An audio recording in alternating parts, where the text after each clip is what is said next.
Buenas tardes, bienvenidos, bienvenidas al monólogo y su posterior diálogo en el tema denominado entre el mercantilismo y las relaciones internacionales, para lo cual en primera instancia quiero dejar planteadas 4 triadas. Por favor, entendamos que las triadas son simplemente interacciones que pueden ir destacando algunos ejes sobre los cuales vamos a denotar el trabajo.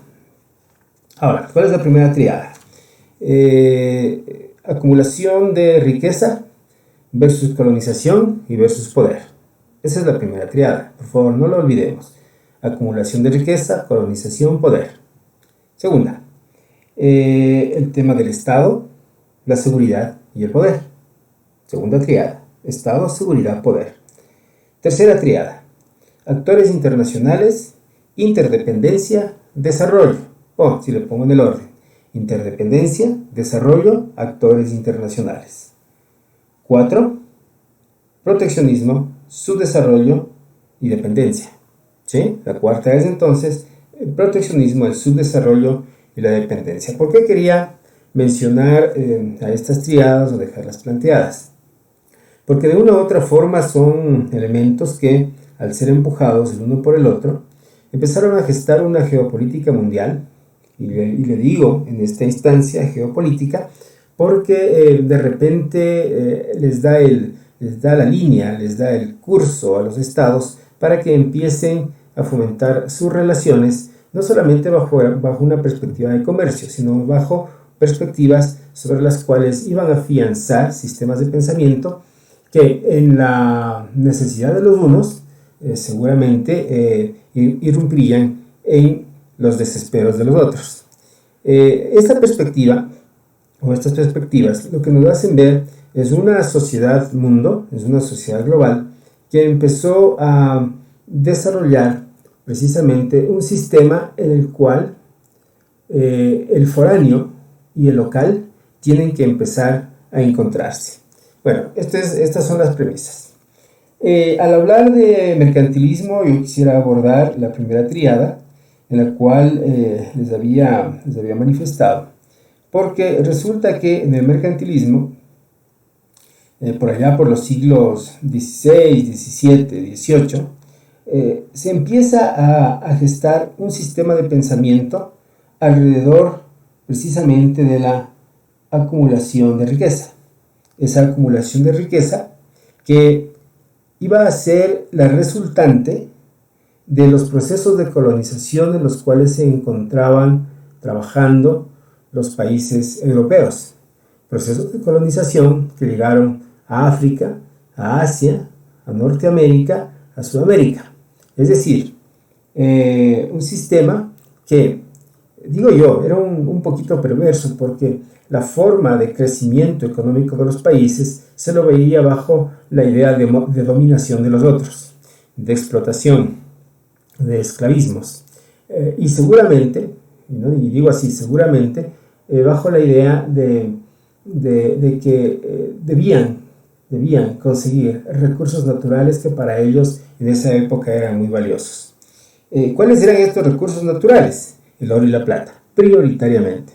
Entonces, en el mercantilismo se privilegiaba la acumulación de oro y plata y se decía que un Estado iba a alcanzar su riqueza nacional precisamente a través de esta acumulación. Se comienza a desarrollar temas de comercio internacional bajo el concepto de importaciones y exportaciones, y el enclave de esta doctrina ya se la visualizaba bajo el concepto de la balanza comercial. Ustedes saben que en el tema de balanza comercial se dice desde la economía que es preferible que haya mayores exportaciones que importaciones. Y dentro de ese concepto hemos estado trabajando muchos años. ¿Por qué? Porque aparentemente con las exportaciones nosotros obtenemos recursos, obtenemos divisas y por lo tanto tendremos ¿para qué? Para solventar los gastos nacionales a través de diferentes cuentas. En tanto que el tema de importaciones lo que hace es que las divisas salgan del país y se reste el circulante que nosotros tendríamos para realizar precisamente algún tipo de función económica en donde el dinero se encuentre dentro de nuestra propia economía. Entonces, ese concepto llevaba a los mercantilistas a implementar una serie de medidas en donde el enclave de ellas era precisamente el obtener una bonanza económica, un bienestar económico que, a decir de algunos entendidos, tuvo su auge en el siglo XVI con el ministro de Finanzas Jean-Baptiste Colbert, que fue ministro de Finanzas de Luis XIV. Y bueno, ¿qué se implementó en esa época? Se implementó en primera instancia la famosa prohibición de exportaciones de metales preciosos. Es decir, de las colonias llevaban dichos metales, pero era prohibido que salgan del país al cual habían llegado, primero. Segundo, había un control de la moneda local.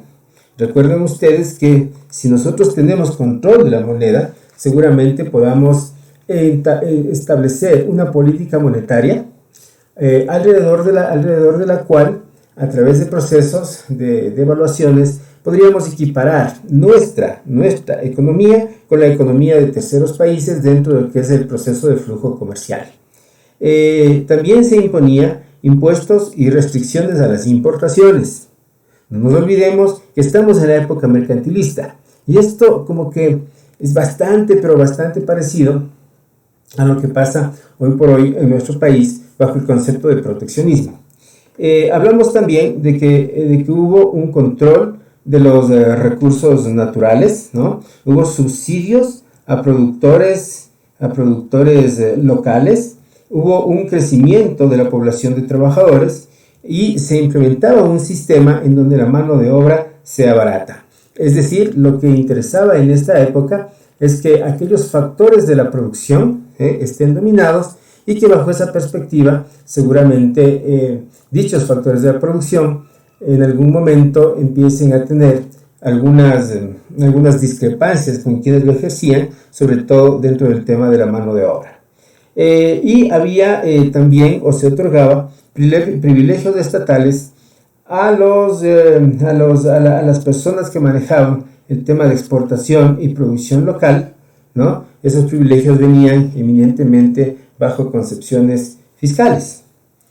Entonces, este mercantilismo nos lleva a pensar de que al ser un sistema que se estaba probando y que se estaba implementando y seguramente tuvo una vigencia unos 200, 250, 300 años, debía servir como fundamento para que los estados empiecen a configurar el famoso concepto de la balanza de pagos.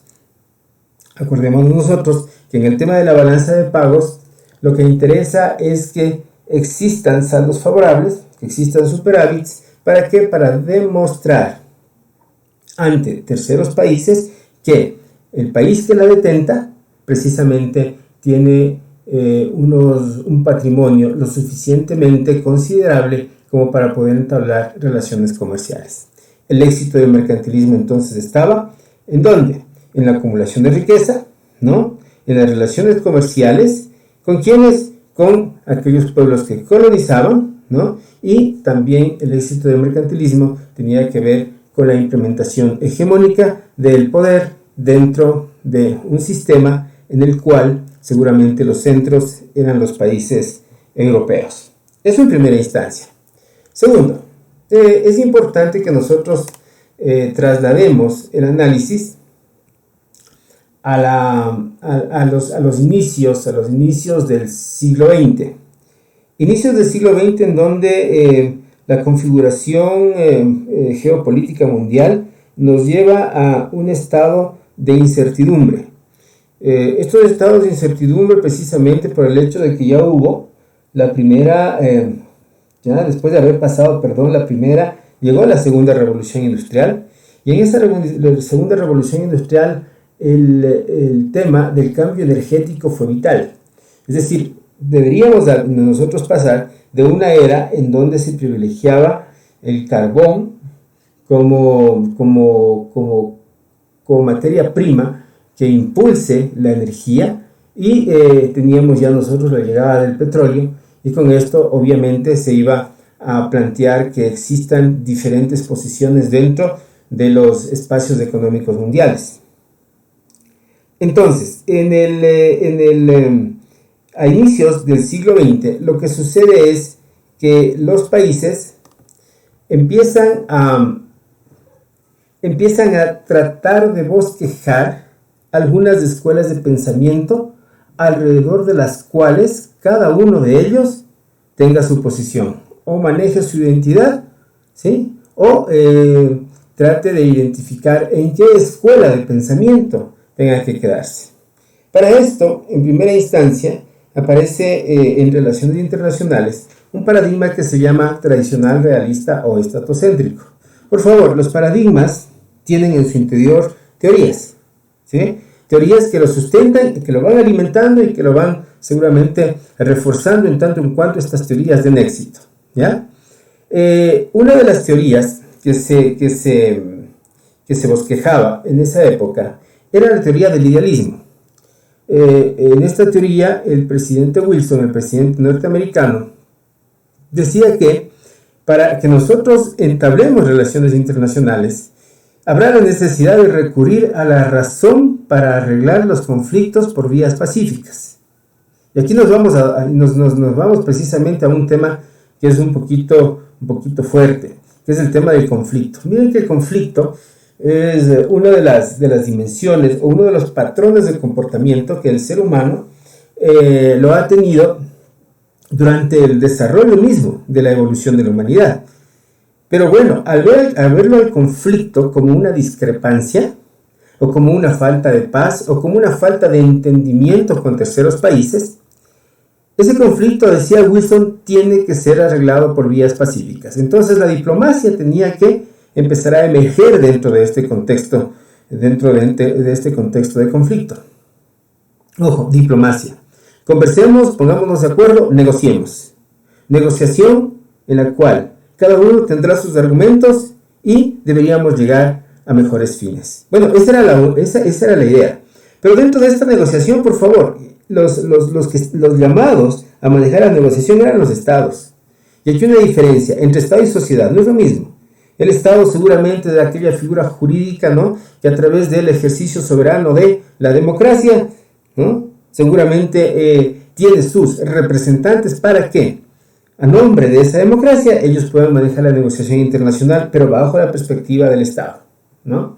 En tanto que las sociedades no, las sociedades son aquel grupo de personas cobijadas bajo una figura estatal, ¿no es cierto?, pero que seguramente no tienen mucha injerencia o influencia política o económica. De repente, lo que sí la sociedad hace es nutrir al Estado a través de impuestos y a través de trabajo, ¿no?, de los recursos suficientes como para que este Estado se lo vea o se lo visualice como un sistema generador de recursos y que ocupe una determinada posición de acuerdo a lo que trabaja la sociedad. Sí, pero bueno, el Estado es el que maneja precisamente el tema de la relación internacional. Entonces, el contexto pacífico se veía contrapuesto, ¿no?, en función de las teorías realistas.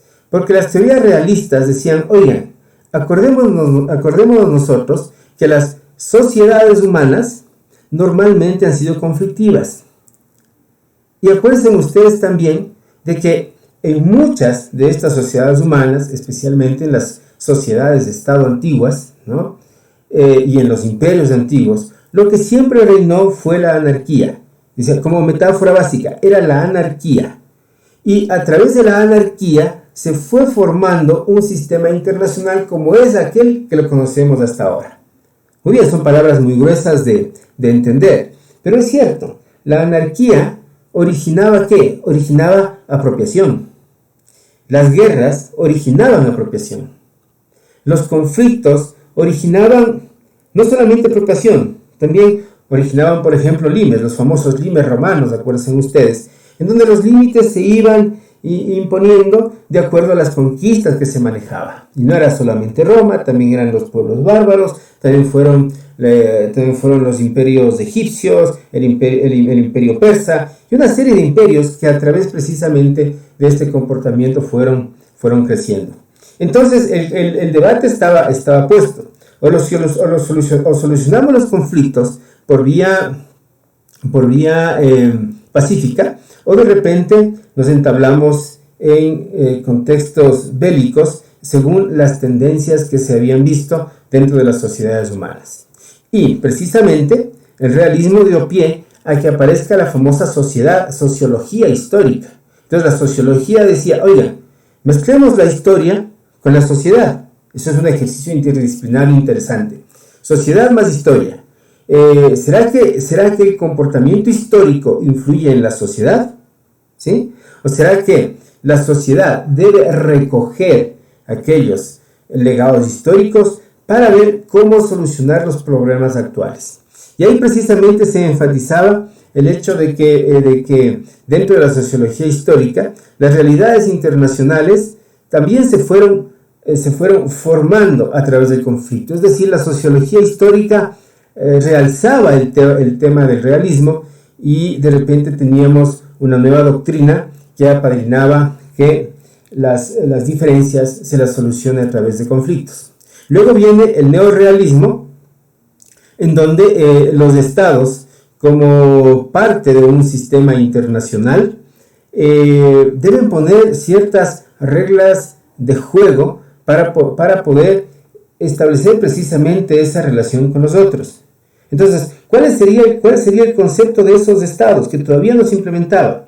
Decía, mire, nosotros deberíamos formar de pronto una sociedad de naciones, y alrededor de la sociedad de naciones empezar a direccionar lo que suceda con los otros. Situación que no se vio muy aterrizada, que digamos, porque en esa época precisamente ya se empezaban a gestar las dos guerras mundiales. Entonces, el neorrealismo se fue a desarrollar sus doctrinas con el enclave de que si es que se puede realizar o imponer reglas en un juego internacional, porque lo llamaban juego internacional, debería ser una sociedad de naciones la que implemente precisamente ese azar. Y bueno, después asoma la teoría de la hegemonía de Gilpin, que es esta teoría, en el cual dice que acentuaba una realidad. Él decía que debe haber estados mucho más poderosos que otros, que controlen y dominen a los más débiles, ¿no?, distinguiendo su estructura marcadamente asimétrica. Y claro, acordémonos nosotros a inicios del siglo XX, la Alemania de inicios del siglo XX, acordémonos nosotros de Inglaterra a inicios del siglo XX, recordemos nosotros los Estados Unidos. ¿Quiénes son los que imponen las reglas en la geopolítica mundial? Precisamente aquellos países que fueron forjados bajo un concepto occidental, en donde el mercantilismo fue la base. Luego, en su evolución, el capitalismo impuso a que haya crecimiento en estos países, y que seguramente bajo esa perspectiva las hegemonías se fueron acentuando. Podremos nosotros también aquí destacar el tema de la teoría del conflicto, que, como dice ahí, denotó un carácter interdisciplinario. Es decir, el conflicto se daba no solamente bajo una concepción económica, se daba bajo una concepción cultural, se la daba bajo una concepción social, se la daba bajo una concepción histórica, se la daba bajo una concepción geográfica. Miren, el conflicto estaba presente en diferentes lados. Por lo tanto, habría que solucionar los problemas del conflicto de alguna manera. Y oigan, el desenlace fueron 2 guerras mundiales, ¿no?, en donde prácticamente se destrozaron cientos de miles de personas. ¿A favor de qué? A favor de implementar una de las dos posiciones. O nos vamos por la paz, o nos vamos por el conflicto. ¿Y quién ganó? Ganó el conflicto. Esa es la primera idea. Noten que hasta aquí la relación era Estado-Estado. Y seguramente las sociedades lo que tenían que hacer es ir a la guerra. Nada más. Ese era el tema del paradigma tradicional. Ahora, resulta que posterior a la Segunda Guerra Mundial, a partir de 1945, se tenía que repensar a las relaciones internacionales. Este proceso de repensar nos lleva a la idea de que muchos teóricos consideraron que los estados se convertían en una especie de impedimento, ¿no?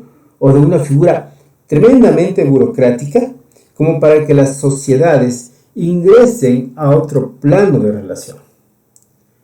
Entonces, miren, si ustedes leen el tema sociedad global, seguramente dirán, no, es que aquí empezó la globalización.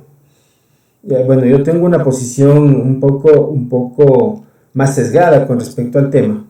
Y digo, sí puede ser que se implementó la globalización en temas de comunicación, en temas de conocimiento, en temas de aperturas, ¿no?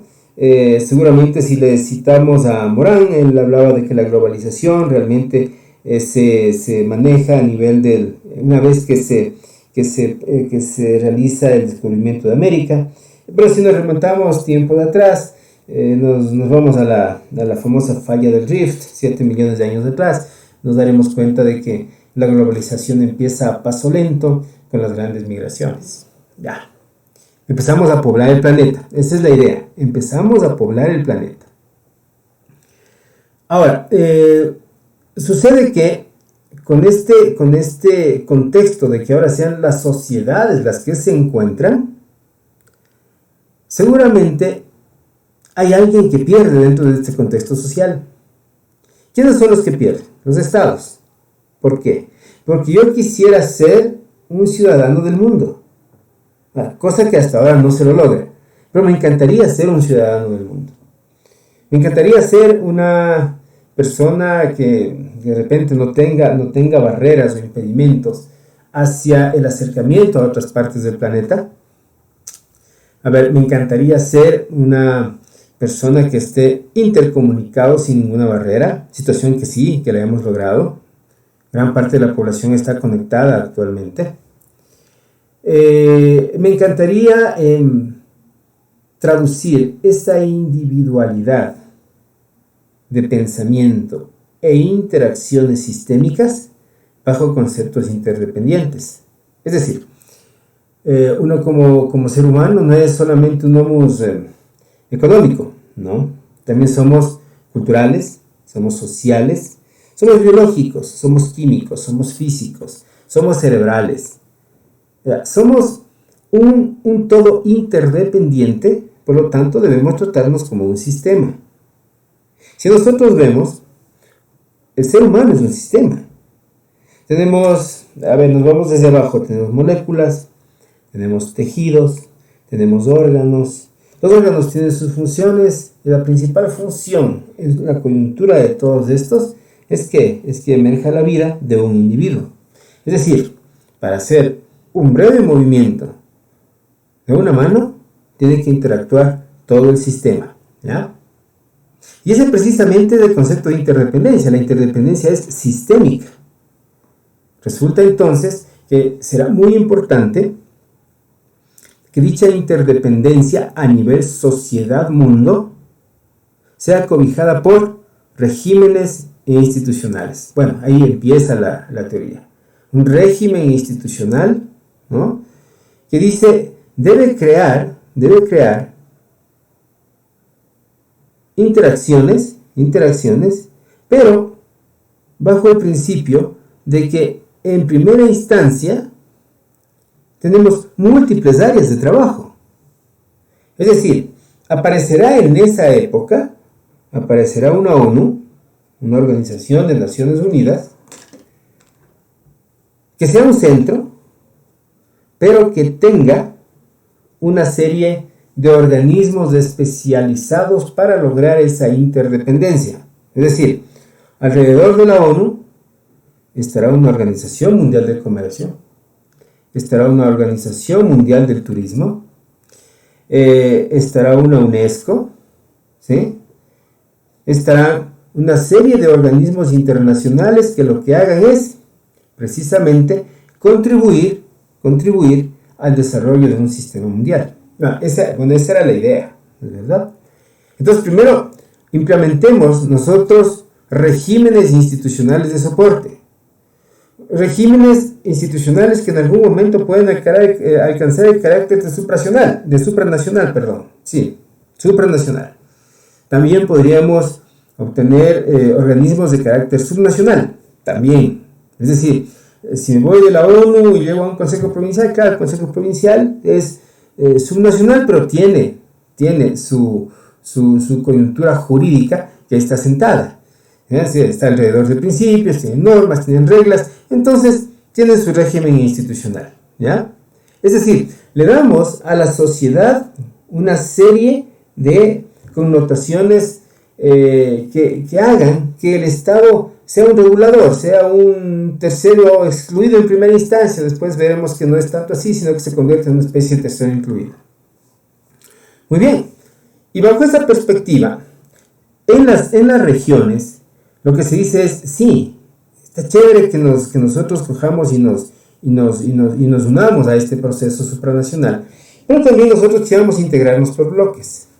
Y entonces aparecerán los bloques comerciales, sí, precisamente a nivel de tratados comerciales, las uniones aduaneras, las uniones económicas, y así, una serie de figuras alrededor del mundo, ¿ya? A eso nosotros le llamamos integración revisada. Una integración revisada precisamente deviene del hecho de que será importante que revisemos las condiciones de cada uno de los países para denotar sus simetrías, ¿ya? Con ese concepto de simetría, ¿a dónde nos vamos? A ver, que de repente se encuentran ubicados los países en regiones del mundo iguales, o sea, los países latinoamericanos, o en Norteamérica, o en Europa, ya, esa es una primera condición.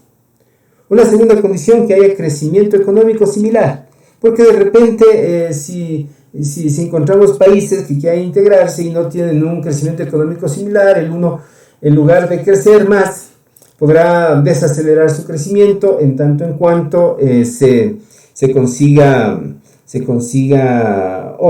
frene la posibilidad de que el otro pueda hacer negociación porque tiene firmado un acuerdo con un tercero, ¿sí? Entonces, bueno, aparecen esas figuras, y esas figuras lo que nos invitan es precisamente a revisar con quién nos integramos. Y se crean a nivel mundial, ¿no? Se crea NAFTA, se crea la Comunidad Andina de Naciones, ¿no? Se crea CARICOM. Hay una serie de organismos internacionales que se fueron creando. ¿Para qué? Para darse la mano los unos países con los otros. Pero bueno, esa integración no era suficiente, porque esa integración es a nivel marco. Y tenían entonces que aparecer contextos funcionalistas, ¿no es cierto? Y en el funcionalismo lo que se decía es, oigan, tenemos nosotros que tratar de manejar integración en temas específicos, ¿no? Y esos temas específicos, precisamente, uno lo alcanzará a través de firma de convenios, por ejemplo, los bilaterales, en los cuales vamos a manejar la idea de complementación económica con los países, ¿ya? Eso es funcionalismo.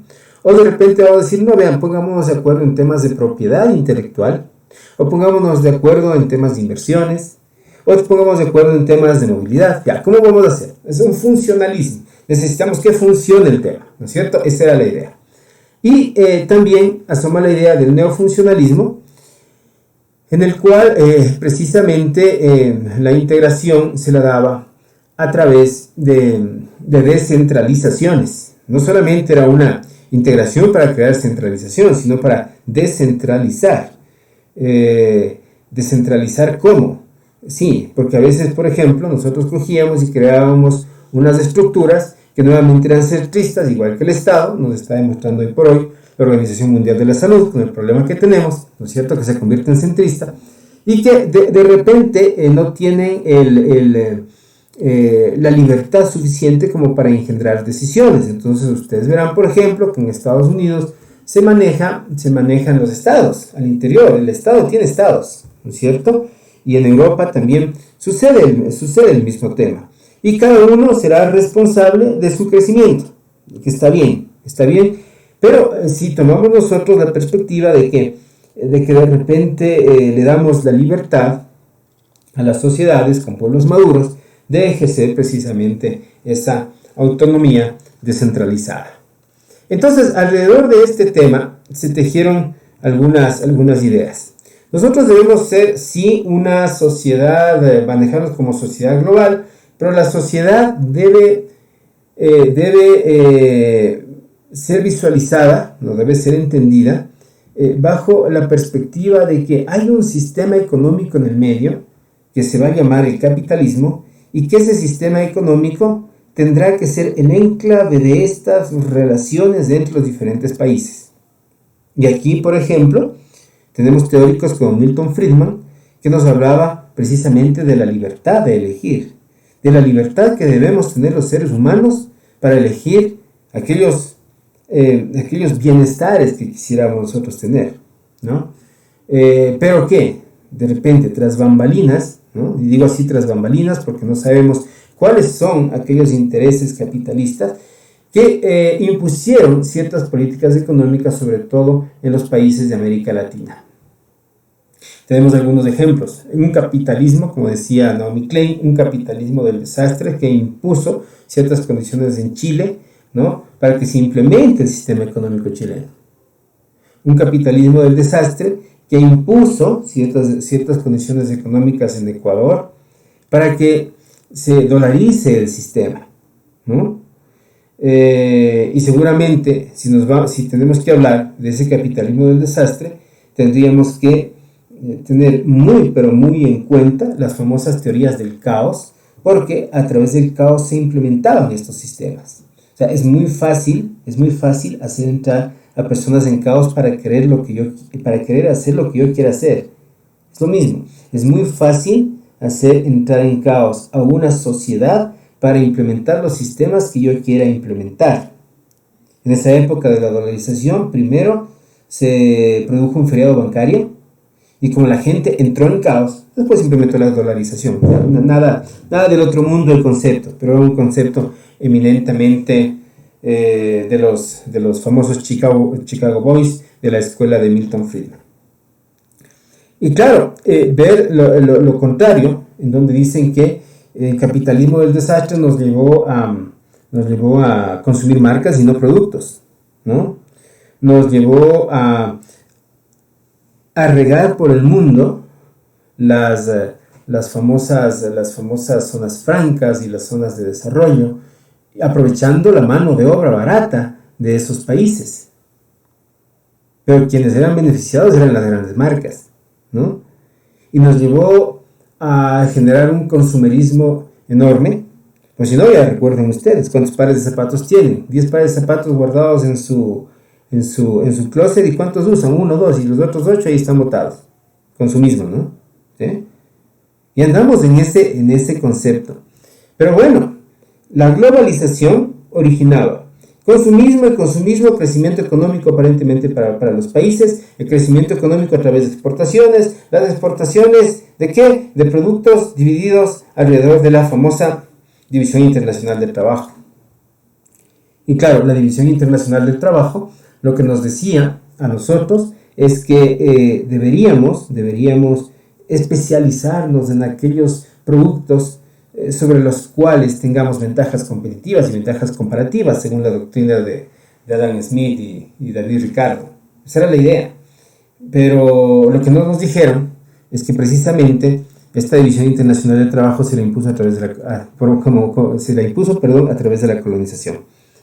Ya, tratemos de entender eso. Colonización que hizo que nosotros, como países del tercer mundo, según una clasificación, nos convertamos en proveedores de los países del centro, ¿no? Y que de repente, dentro de ese contexto, tengamos unas ideas mucho más sesgadas en cuanto al desarrollo que aquellas que tienen precisamente los países desarrollados. Y digo yo, dimensiones sesgadas porque seguramente mientras nosotros estábamos aquí trabajando para la colonia, ¿no? Los otros países se estaban desarrollando por todo aquello que se llevaron de los países colonizados, que era el tema y que bueno, en este momento no vamos a analizar. Bueno, la idea precisamente de la sociedad global nos lleva a eso, nos lleva a tratar de buscar sistemas de desarrollo. Sistemas de desarrollo que en algún momento parecía que lo iban a tener los mercados emergentes. Acordémonos por ahí que los mercados emergentes se los maneja a través de las BRICS. Aparentemente países con mucha población podían empezar a dominar el planeta, y hablamos de las BRICS de Brasil, de Rusia, de la India, de la China y de Sudáfrica. Ese es el tema de las BRICS. Y por aquí, en este momento, podríamos nosotros sacar de esas BRICS la R y la C y decir, es que lo que pasa es que Rusia puede ser que tome un nuevo orden mundial hegemónico, ¿no? Porque tienen una gran cantidad de recursos naturales, y puede ser que China tome un orden hegemónico mundial porque precisamente se especializó en tema de servicios, ¿sí? Entonces, hay dos grandes contextos, el ruso y el chino. Y podría aparecer el tema de Brasil, pero también como proveedor de materias primas. A la India le dejamos por ahí porque de repente la India empezó a generar mucha manufactura, y es un país de 1.400, 1.500 millones de personas, ¿no? Y que tiene su peso internacional. No sé si es que tenga un peso lo suficientemente fuerte como para convertirse en un país hegemónico y que domine dentro de lo que es la geopolítica mundial, pero sin embargo, creo yo que de las BRICS podemos destacar precisamente a Brasil, a Rusia y a China. Si hacemos una triada por ahí, deberá aparecer Estados Unidos. No sé qué le pase a Europa. Pero bueno, empezamos nosotros a desarrollar ese entorno de interdependencia. Recuerden también ustedes que a inicios del siglo XX aparecían con fuerza los tigres asiáticos por sus temas especialmente de desarrollo tecnológico, ¿no es cierto? Estaba por ahí Singapur, estaba por ahí Taiwán, bueno, y algunos países que empezaron también a despuntar, pero que, claro, frente a estos otros países con nuestras grandes poblaciones mundiales, como que se vuelve un poquito complicado que empiecen a desarrollarse más en términos de geopolítica mundial, no así en términos de la creación de sus naciones a través de las cuales puedan ser representativas dentro de su contexto. Entonces, estos temas confrontados con la relación estatocéntrica, lo que nos hace ver es precisamente que las sociedades querían alcanzar otros sistemas que impulsen su presencia en el mundo. Esa era la idea con la sociedad global. Y quisiera irme en este momento al paradigma de la dependencia neomarxista o estructuralista. Por favor, este paradigma fue implementado en los países colonizados, en cambio. O era la visión de los países colonizados. Miren cómo nos dice, ¿no? Desarrolla su modelo alrededor de la conjunción de teorías que buscan en la concentración y en la desigualdad. Ya, concentración y desigualdad. La concentración y la desigualdad, ¿cómo sean? Por capitalismo, ¿sí? Es decir, la individualidad, la propiedad privada, va creciendo en función o en detrimento de ¿qué? En detrimento de que otros no tengan desigualdad. Y ojo que es interesante el tema, pero no sé si a favor de la dependencia, ¿no? nos quede como recuerdo el imprinting social de que soy dependiente, que ya es complicado. Porque de repente por ser dependiente yo necesito bonos. De repente por ser dependiente yo necesito ayuda.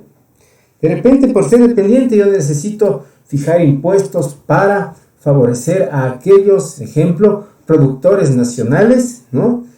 Que quieren salir adelante en un argot internacional. Y no sé si por ser dependiente yo como gobierno impongo impuestos. En el caso del comercio internacional, por ejemplo, se imponen las tarifas arancelarias, ¿no es cierto?, los derechos de aduanas, se imponen tributos, bueno, se impone una serie de medidas que de repente, por ser dependiente, el consumidor tiene que pagarlas, ¿sí? Es el concepto, por ser dependiente. Entonces, esta idea de la dependencia significaba ¿qué? significaba que nosotros, en este sistema mundo, según lo decía Wallerstein, en este sistema mundo, ¿ya?, dependeremos de lo que hagan los otros países.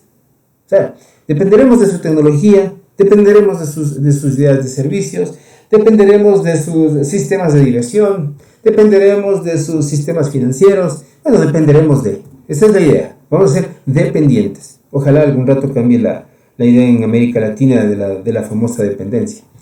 Porque la dependencia nos lleva a subyugación. O sea, parece ser que todavía seguimos colonizados. Nos descolonizaron, pero la colonización del pensamiento parece ser que todavía no se quita, ¿no?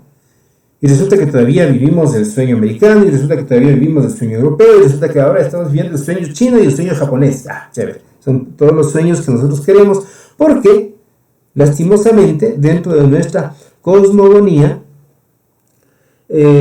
no tenemos aquellos rumbos que se puedan dar para estilos de vida diferentes, de aquellos que creemos son, ¿no?, estilos de vida que nos van a llevar a la felicidad, entre comillas.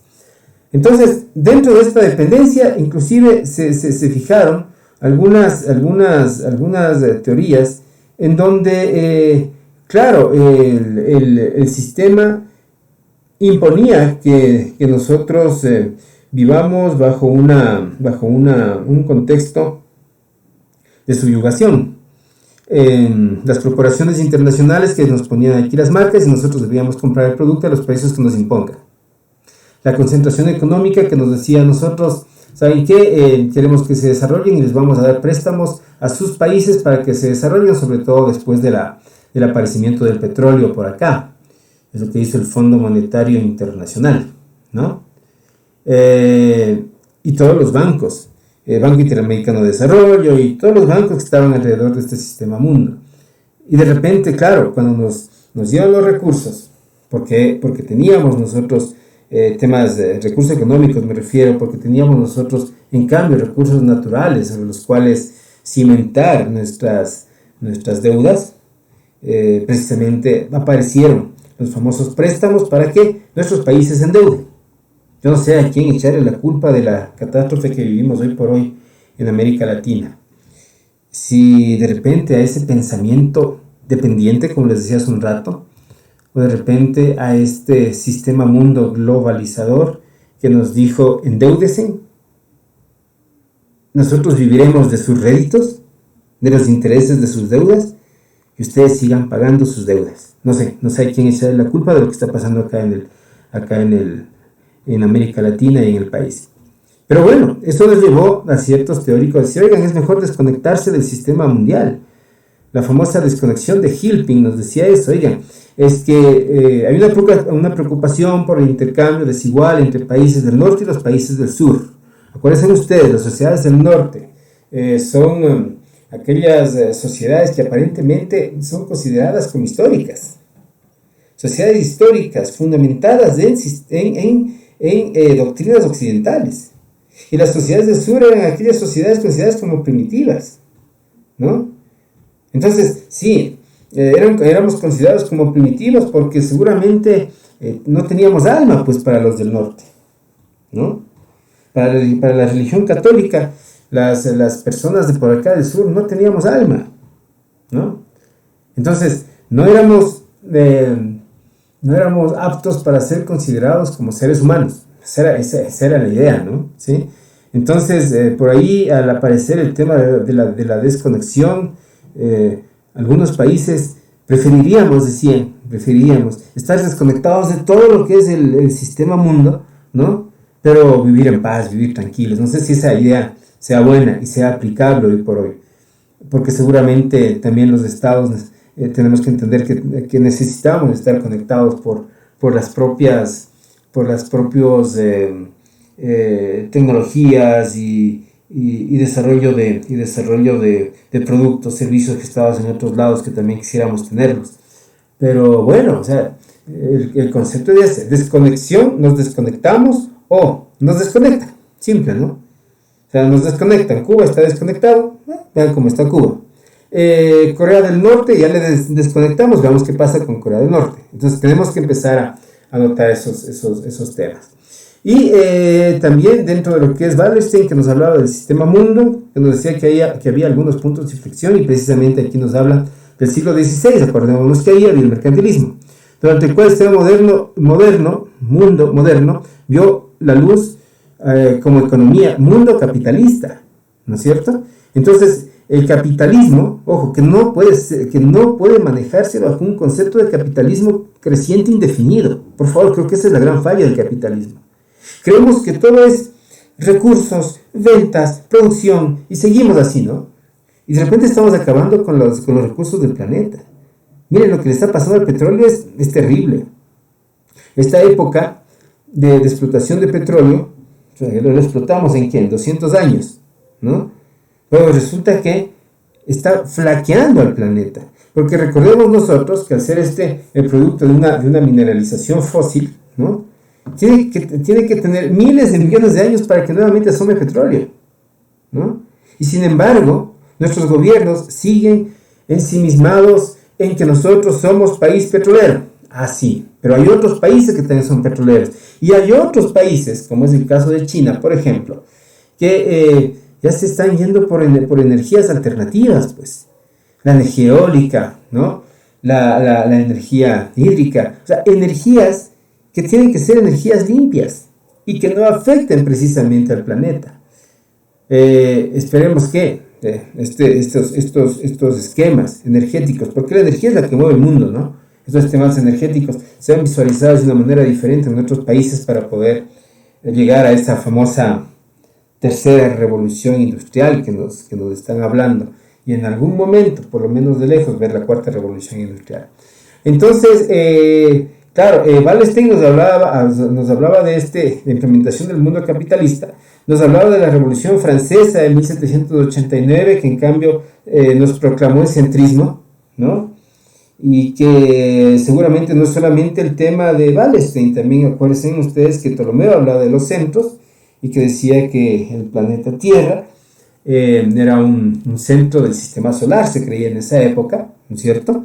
Y que seguramente Europa también se podría considerar como el centro del planeta en cuanto a decisiones. Después el centro será la ONU, y ahora los centros no sé de dónde vengan, honestamente. Seguramente de un nuevo sistema geopolítico después de este tema del coronavirus. Habrá un nuevo sistema. Ojalá valga la pena que a través de esto que hemos vivido en estos días, el capitalismo empiece a refundar las ideas. No sé si sea posible, no sé si estoy llamando a temas tremendamente líricos, pero el capitalismo exacerbado debería acabarse de por acá por el planeta Tierra. Y también nos hablaba Wallerstein del tema de la Revolución Mundial en 1968. ¿Se acuerdan de los hippies? ¿Se acuerdan de la cultura liberal? Debemos nosotros manejar temas liberales. Y claro, eso es querer salir también del sistema capitalista. ¿Y quién dice que está mal? No podemos decir nosotros que está mal. La idea de ciertos grupos que digan, mira, yo puedo ser mucho más feliz en contacto con la naturaleza, con la libertad, con la parte etológica en los animalitos. Quiero copiar el comportamiento de los animales, porque es un comportamiento de la supervivencia, pero no es un comportamiento del consumismo. Sí, es decir, tenemos nosotros que ir pensando en algunas ideas que se vayan cimentando precisamente bajo las perspectivas de cómo queremos ver a nuestros países. Bueno, entonces, si hacemos una recapitulación del tema analizado, nos podemos dar cuenta que entre mercantilismo y proteccionismo, o mercantilismo y dependencia, hay unas similitudes bastante grandes. Recordemos, prohibición de exportaciones. Bueno, aquí no prohibimos, pero decimos no exporten. Prohibición de exportaciones. Aquí no prohibimos, ¿no es cierto? Pero en esa época prohibían las exportaciones de metales preciosos. Ahora, si nosotros empezamos a manejar el tema de las exportaciones de metales preciosos, les aseguro que acá en el país diríamos exploten y exporten, ¿no? Totalmente lo contrario de lo de antes. Ahora, claro, no se sabe el por qué el ser humano le dio tanto valor a los metales preciosos. No sé. De repente nosotros le vemos ¿Le vemos al oro? Sí, ya ven, según las famosas teorías de los alienígenas, ¿no? En Nibiru, allá se acababa el oro y por eso posiblemente se iba a perder la vida en ese planeta, según lo que nos dicen, ¿no es cierto? Pero no sé si hoy por hoy entendamos que el oro es necesario para la vida, porque si fuera necesario para la vida diríamos sí, que tenga ese valor que tiene, pero resulta que no sé si el tener colgado o puesto en las manos alguna pieza hecha por oro nos haga diferentes de los otros, no sé, ¿no? Pero hay que pensar. Miren que había un control de la moneda local. Nosotros hoy por hoy en el Ecuador no podemos hacer control de moneda local porque tenemos una moneda internacional circulando en nuestro país. En cuanto a los impuestos y las restricciones de los impuestos, el mercantilismo bastante parecido a nuestro proteccionismo actual, ¿no es cierto? Tenemos importaciones, impuestos, restricciones, tenemos los famosos subsidios, tenemos dizque el apoyo a productores locales, pero eso todavía está en teoría, ¿no es cierto? Nuestra mano de obra sigue siendo barata y seguirá siendo barata, acordemos nosotros, $400 de salario, ¿no es cierto? Y seguramente sí se da privilegios fiscales a las exportaciones porque no se las carga con impuestos. Entonces, miren, no sé si por ahí entre mercantilismo y proteccionismo nosotros tenemos escuelas bastante parecidas. No sé si hemos entrado en sociedad global, ¿no? Porque la sociedad global pregona el libre comercio, totalmente libre comercio. Si hacemos una reflexión sobre el libre comercio, bueno, ¿a quién le favorecería? Al consumidor. Ojo, bajo perspectiva consumidor le favorece al consumidor, ¿sí? No sé si bajo la perspectiva productor. Y ojo, tampoco sé si nos interese. Porque nosotros vivimos precisamente en esta escuela de la dependencia, hemos vivido alrededor de 50 años ya, y no vemos empresas eficientes, ojo, ¿sí? Y también debemos tomar en cuenta que parece que el negocio de las importaciones es un negocio de dos, de los importadores y del gobierno, porque tanto los importadores como los gobiernos aprovechan esos recursos, ¿para qué? Aprovechan sus recursos para cargando a los clientes sus utilidades, ¿no es cierto? Sean ellos quienes tengan una tajada en cada una de las importaciones, ¿sí?